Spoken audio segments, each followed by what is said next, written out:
দূর থেকে শুধুমাত্র পান দিয়ে কিভাবে আপনার মনের মানুষকে বশীভূত করবেন এবং তামাক পাতা দিয়ে কিভাবে আপনার শত্রুকে বান মারবেন।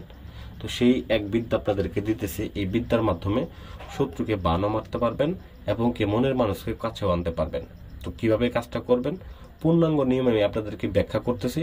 আপনারা ব্যাখ্যাটা অবশ্যই মনোযোগ সহকারে শুনবেন। যদি ব্যাখ্যা শুনতে পারেন তবে সেক্ষেত্রে কাজ করতে পারবেন, আর যদি ব্যাখ্যা না বুঝেন সেক্ষেত্রে স্ক্রিনের নাম্বার দেওয়া আছে, যোগাযোগ করে আপনার পরামর্শ নিতে পারেন। তো যাই হোক, চলে যাচ্ছি কাজের কথায়।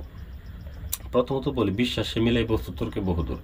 অনেক জায়গায় কাজ করার পরে কবিরাজি জিনিসের উপরে বিশ্বাস উঠে যায়, কাজ করতে মন চায় না। তো সেক্ষেত্রে বলি, কোনো তান্ত্রিকের কাছে না গিয়ে আপনারা নিজেদের কাজ এই বিদ্যাটার প্রতি বিশ্বাস রাখেন, বিশ্বাস রেখে এই কাজটা করেন, 100% কাজ হবে। এটা আমি গ্যারান্টি দিলাম, কসম করে বলে গেলাম। এই কাজটা আপনারা করেন, নিশ্চিতভাবে এই কাজটা হবে।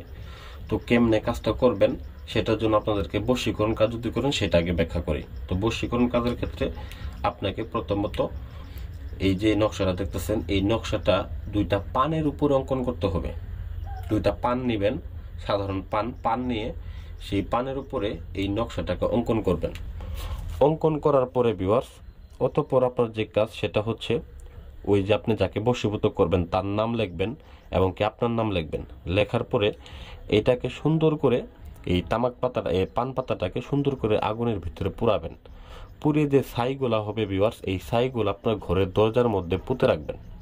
এভাবে আপনার 7টা দিন পান পুরাবেন, নকশা অঙ্কন করবেন এবং কি নকশার ভিতরে আপনার মনের মানুষের নাম লিখবেন, আপনার নাম লিখবেন, তার মায়ের নাম, আপনার নাম লিখে, আপনার বাবার নাম লিখে তারপর এটাকে পুরাবেন। পুড়িয়ে এই ছাইগুলাকে আপনার ঘরের দরজার সামনে পুঁতে রাখবেন 7 দিন। একটা না, এভাবে করেন, দেখবেন এটা কাজটা হবে 11 দিনের বেলায়। তো যারা দেখা গেছে 24 ঘন্টায় বা 3 দিনে কাজ করতে করতে অতিষ্ঠ হয়ে গেছেন, তাড়াতাড়ি কাজ চান, তাদের জন্য না, এটা একটু সময় লাগবে, 11 দিন সময় লাগবে এই কাজটা করতে গেলে। অতঃপর ভিউয়ার্স, এটাকে যদি আপনি বান মারতে চান সেক্ষেত্রে কি করবেন, সেক্ষেত্রে তামাক পাতার উপরে এই নকশাটাকে অঙ্কন করবেন। তো আমি আরেকটা কথা বলে নিই, এটা কিভাবে অঙ্কন করবেন, কি দিয়ে অঙ্কন করবেন। অবশ্যই এটাকে আপনারা চুন দ্বারা অঙ্কন করবেন। তবে চুনের সঙ্গে আপনাকে কিছু জিনিস মিশ্রিত করতে হবে, সেটা হচ্ছে আপনাদের কাম সিঁদুর মিশ্রিত করতে হবে। তো কাম সিঁদুর এবং কি চুন একত্র করে ওইটা দিয়ে আপনারা এই নকশাটাকে অঙ্কন করবেন এবং কি আপনার শত্রুর নামটা লিখবেন। যদি আপনি পান পাতার মধ্যে অঙ্কন করেন সেক্ষেত্রে আপনার বান্ধবীর নাম লিখবেন।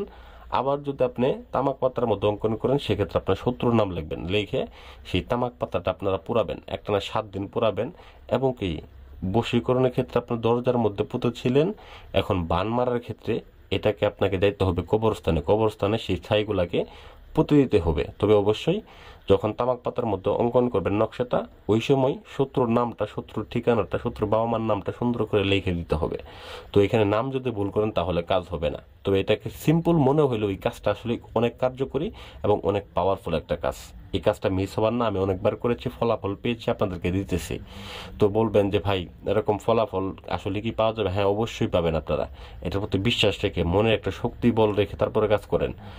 নিজের শক্তি সব থেকে বড় শক্তি। আপনার যদি এটার উপরে বিশ্বাস করে করেন দেখবেন অবশ্যই আপনার কাজ হয়ে যাবে। আর যদি বিশ্বাস না থাকে তাহলে এটাকে করতে যাবেন না। এখনই অন্য আরেকটা ভিডিও চলে যান, অন্য আরেক কবিরাজের ভিডিও দেখেন, আমার ভিডিও ভাই দেখেন না।